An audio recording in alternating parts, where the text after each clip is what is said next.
Hindi na lang balang natagpuan sa bagay ng isang pasahero sa airport kanina, kundi may kasama ng baril.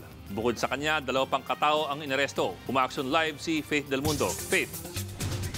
Linawin natin na may nahulihan ng baril na pasahero dyan sa airport.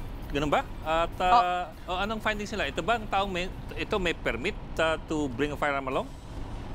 Oo. Actually, Bok, ang sinabi nga dito ng pulisya na ating nakausap, na sinabi nito, aminado naman yung 59 years old na may dala nga siyang caliber 22 at may 5 ammunition. So, at sinasabi nga dito na kaya niya nadala yun ay nakalimutan lang niya. At doon nga, wala tong dokumento, wala tong license, wala tong lisensya, wala tong permit to carry, permit to transport. So, talagang sinasabing illegal ang kanyang ginawa. Bok? Pero, so, inaamin niya na aminado siya. Aminado siya, Bok. Oo, actually papunta siyang US talagang dual citizen siya. At sinasabi dito na talagang nagbakasyon lang siya dito at papunta nga siya ng US at ang sinasabi nga ay talagang nakalimutan lang niya. So talagang hindi naman niya sinasabi na tinaniman siya ng baril at ng bala, Bok.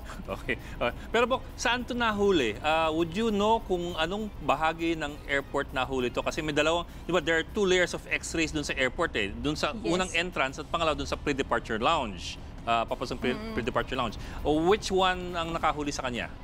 Would you know? Actually, dun sa Terminal 3, kaninang umaga nga sa Terminal 3, pagkapasok pa lang niya dun sa scanning sa x-ray machine, nakita na dun sa kanyang handbag. So nakita yung maliit na baril, dun niya na ilagay. Bok? Okay. So doon pa lang nahuli na. Bok, sa pagpasok pa lang, oo. Doon sa 5 pinakawalan kanina, just to clear things up, they were released for further investigation. So anong ibig sabihin nito? May kaso pa rin sila and they will still have to come back for further investigation. Hindi ibig sabihin na pinakawalan na sila. Yes, tama yan. For further investigation nga, dan nga raw sa due process, sabi nga ng fiscal, ay possible naman na babalik sila sakaling ipatawag sila ng fiscal kasi yung charges sa kanila ay talagang nakasampa pa rin. Bok? Okay, maraming salamat, Faith Del Mundo. Be sure to come back. News 5 everywhere. Copyright 2015.